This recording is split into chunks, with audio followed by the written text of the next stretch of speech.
உதய Ram Hari Bol, Dhanyawad Prabhu ji. Hare Krishna. உதய சமர்தம் 6வது ஸ்லோகம்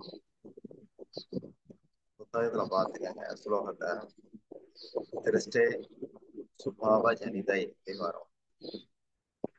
அதாவது ரொம்ப சுருக்கமா சொல்றார், பக்தர்களை ஜட நோக்கத்தோட பார்க்காதீங்க. குறைகள் இருக்கலாம், ஆனா அது ஆஹ், எப்படின்னா கங்கையில நுரை வருது, சகதி இருக்கும், இதுக்காக கங்கையோட புனிதம் குன்றாது, ஒருபோதும் குன்றாது அப்படிங்கிறார். எப்பவுமே அந்த புனிதம் புனிதம் தான். அதனால பக்த ஜனங்கள்கிட்ட ஜட நோக்கத்தோட பாக்குற குணத்தை விடுங்கன்னு சொல்ற. இது தோஷங்கள்ங்கிறது இது ஏற்கனவே உத்தவர் கிருஷ்ணர் பேசுற இதுகளையும் வரும். குணமும் இருக்கு, குற்றமும் இருக்கு, என்ன செய்யறதுன்றது பகவான் அதுக்கு விளக்கம் கொடுக்கணும். நமக்கு தேவை எதுவோ அதுதான் நம்ம எடுத்துக்கணும். தேவையற்றதை வடிகட்டியார். எப்படி அன்னப்பறவை எவ்வளவு பால் வச்சாலும் அதுல தண்ணீரை வடிகட்டி வச்சு அது மாதிரி பாத்துக்கணும். ஆனா பக்தன் அதுக்காக நெஞ்ச மலத்திட்டும் அலையக்கூடாது. ஏன்னா பக்தன் எப்படி சொல்லலாம், பக்தன் எப்பவுமே பணிவாதான் இருக்கும். அதுல மாற்று கருத்து கிடையாது. அவங்க அந்த தன்னடக்கத்தோட இருக்கு. கிருஷ்ணர் இப்படி எனக்கு அதை கொடுத்துருக்காரு இதை கொடுத்துருக்காருன்னு ரொம்ப இது பண்ணி இருக்கக்கூடாது. ஏற்கனவே அந்த நமக்கு அந்த குறைங்கிற குணம், அந்த புறப்பார்க்கிற குணம், பால் பவுண்டர் லைட்டர், அது பாக்குற குணம் இயல்புல இருக்கு, எப்படியோ இருக்குது. அதனாலதான் நம்ம வடிகட்டப்படுறோம் உலகத்துல. கீதையில கூட ஞானத்தை பத்தி 4ஆம் அத்தியாயத்துல பகவான் பேசும்போது இருமைகள்ல பொறுமையா இரு அப்படிப்பாரு. ரெட்டைகள்ல பாதிப்பு இல்லாம, அதாவது உற்சாகமும் வரக்கூடாது, சோர்வும் வரக்கூடாது, அப்படி ஒத்த நிலையில ஒரே இதுல இரு, இருமைகள்ல ஒருமையா இரு அப்படிப்பாரு. அடுத்து பொறாமை இல்லாமலும் இரு. அப்போ நீ எந்த செயலை செய்தாலும் கர்ம பந்தம் அதுல வராது. இந்த நிலைமையில நீ இருந்தனா நீ செய்யற செயல் பந்தப்படுத்தாது அப்படின்னு ஒரு வாக்கியம் இருக்கு.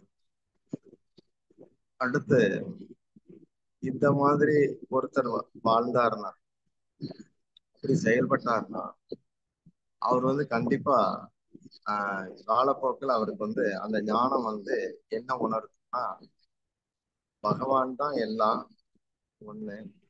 அடுத்து பகவான் தான் அந்த எல்லாத்துக்கும் எஜமானனும் கூட. எல்லாத்துக்குள்ள இறைவன் இருக்கிறார் ஒண்ணு. உபனிஷத்து இதெல்லாம் கஷ்டப்பட்டு விளக்குது. நம்ம புருஷ சுத்தமோ இதெல்லாம் பார்த்தாச்சுன்னா, விஷ்ணவே பிரபர் விஷ்ணவே இந்த மாதிரி ஸ்லோகங்கள்லாம் என்ன சொல்லுதுன்னா, அவரே வியாபிச்சிருக்கிறார், அவரே அதுகளுக்கு எஜமானனாவும் இருக்கிறார். இந்த அறிவு உண்டாகும் அப்படிங்கிறார் இதையில. அப்போ ரெட்டைகள்ல சோர்வடையவும் கூடாது, உற்சாகப்படவும் கூடாது, நடுத்தரமா இருக்கணும். இதனாலதான் இருமையில் பொறுமையா இருக்கணும். அதுல கலக்கம் இல்லாம. அடுத்து இந்த குறை பார்க்கிறதுங்கிறது எப்படின்னா, அது நம்மளதான் குறைக்கும், நம்முடைய தரத்தை தான் குறைக்கும். அது நம்ம பொருட்படுத்துற அளவுக்கு அதுல ஒண்ணும் கிடையாது. இதை எப்படி சொல்லலாம், உபநிஷத்துல இதுக்கு கூட ஒரு கதை உண்டு. ஒரு 20 பேர் ஆத்த கடந்தாங்க. ஆத்த கடக்கிற போது கடந்த பிறகு ஒவ்வொருத்தனும் எண்ணி பார்த்தா 19 பேர் தான் இருந்தாங்க. அப்பதான் அவங்களுக்கு குழப்பமாகி எல்லாரும் நொந்து போயிட்டாங்க. குரு கிட்ட நம்ம என்ன சொல்றது, அங்க பாடம் படிக்க போற இடத்துல என்னத்த சொல்ல, இப்படி ஒரு ஆளை விட்டுட்டோமே ஆத்துலன்னு சொல்லி யாரும் தெரியலன்னு எல்லாம் பார்த்தா 19 பேர், அவ்வளவு பேரும் 20 பேரும் என்றாங்க. அப்பதான் அந்த பக்கமா வந்த இன்னொரு ஒரு சாது அதுக்கு விட கொடுக்குறாரு. நம்ம எப்பவுமே இந்த எண்ணுதல் அப்படிங்கிறது கவுண்ட் பண்றதையும் குறிக்கும், திங்க் பண்றதையும் குறிக்கும். முதல்ல தன்னை பத்தி தியானிக்கணும், தன்னை பத்தி தெரிஞ்சுக்கணும். அதனாலதான் எதையுமே கவனிக்கும் போது, எண்ணும் போது தன்னிலிருந்து எண்ணணும், எண்ணிலிருந்து எண்ணணும். எல்லாரும் ஒன்னிலிருந்து எண்ணுவாங்க, அங்க எதிர இருந்து எண்ணுவாங்க. அப்போ தன்னை விட்டுருவாங்க. 19 இருக்கீங்களா, 19 இருக்கீங்களா, தன்னை தவிர மத்ததெல்லாம் கவனிக்கிறாங்க. எப்படி ஒரு வீடுனா அதுக்கு வாசல் உண்டு, வாசலுக்கு 2 சமாச்சாரம் இருக்கு, உள்ளேயும் போகலாம் வெளியேயும் போகலாம். நமக்கு வெளிப்போக்கு தான் நிறைய இருக்க ஒழிய அகப்பார்வைங்கிறது இல்லாம போச்சு. அதனாலதான் அந்த என்னென்னவங்க கூட அந்த தப்பா செய்தாங்க. அப்போ நம்ம கிட்ட இருந்து ஆரம்பிக்கும் எதுவா இருந்தாலும். நிறைய பேர் புத்தகம் படிக்கிறது கூட 4 பேருக்கு சொல்றதுக்காக படிச்சாச்சுன்னா அதுல அவ்வளவா நிக்காது. ஆனா எனக்கு இதுல என்ன சொல்றாரு, குருநாதர் என்ன சொல்றார், இதுல எனக்கு என்ன சொல்றார் அப்படின்னு படிச்சாச்சுன்னா அது மனசுல நிக்குது.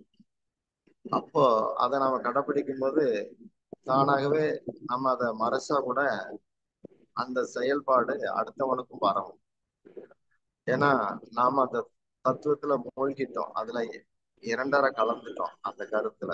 அப்ப அது வெளியே வேலை செய்யும். இந்த மாதிரி எடுத்துக்கணும். அப்புறம் அந்த வாசல் அப்படின்னு சொல்றோமே, வாசல்ங்கிற வார்த்தை பல இடங்கள்ல இருக்கு. நவத்வாரேன்னு ஒரு இடத்துல வரும், 9 வாசல்கள் இருக்கு. கடோபனிஷத்துல 11 வாசல்னு போட்டிருக்கு. அதுல தொப்புள், அடுத்து மண்டம் ஒரு உச்சியில இருக்கிற பிரம்மரத்னம், இந்த ரெண்டையும் சேர்த்து கூட 11ன்னு சொல்றாங்க. இதுல என்னன்னா ஆன்மீகவாதியா இருக்கிறதுங்கிறது தன்னுணர்வுலதான் ஆரம்பிக்குது. அதனாலதான் நம்ம பரம்பொருளாளர் தன்னை உணராதவன் எதைத்தான் உணருவான் அப்படின்னு கேட்பாங்க. அதுல உன்னை தெரிஞ்சுக்க, அடுத்து மத்ததை தெரிஞ்சுக்கலாம். அப்படி இருந்தா தான் அடுத்து கடவுளை தெரிஞ்சுக்கலாம் அப்படின்னு சொல்லுவாரு. தன்னை உணரணும் முதல்ல அப்படிங்கிறாரு. இப்போ இந்த குறைங்கிறது ஏன் ஏன் எனக்கு தெரியலன்னா, நான் வெளியே தானே பார்க்கிறேன், உள்ள பார்க்கலையே, அதனால எனக்கு தெரியல. இது கொஞ்சம் தன்னுணர்வு இருந்தா தான் அது சாத்தியம். கொஞ்சம் யோசிக்கிறவனுக்கு தான் நான் கண்ணுல இருந்து ஆரம்பிக்கிற இது வரும். இப்போ சயின்ஸ்ல கூட என்ன சொல்றாங்கன்னா, ஆன்மீகவாதிகள் தான் மூளைய ஒரு 14-15% பயன்படுத்துறவங்களா இருக்கிறாங்க. மெய்யறிவாளர்கள் அதை சொல்றாங்க. மற்றபடி ரொம்ப அறிவாளிகள், அதாவது உலகத்துல டேலண்டா இருக்கிறவங்க, அவங்க எல்லாம் பார்த்தாச்சுன்னா 3, 2, 1 இவ்வளவுதான் மூளையை பயன்படுத்துறாங்க.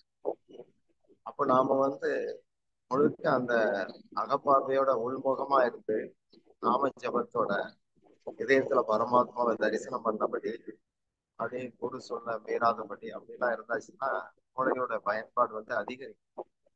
எப்பவுமே மூளைக்கு கெப்பாசிட்டி இப்ப கம்மியா இருக்கிறதுனால நிறைய அறிவை போட்டாச்சுன்னா குழப்பமாயிருது, மண்டை வலிக்குது.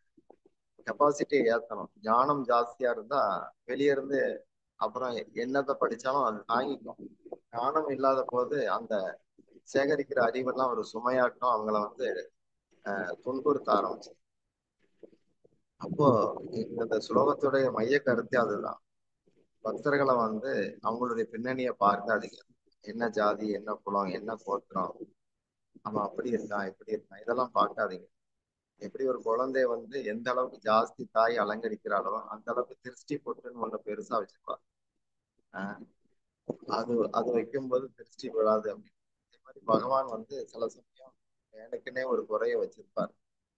அது ஒரு கர்ம வினைகள்லாம் தீர்றதுக்காக ஒரு சூழலை அப்பப்போ உருவாக்கி தீர்க்கிறதுக்காக அது இருக்கும். நமக்கு தெரியாது அது. அதுல கருத்து அதுதான், பக்தர்களை ஜன நோக்கத்தோட பார்க்காதீங்க அப்படிங்கறத கருத்து. ஹரே கிருஷ்ணா.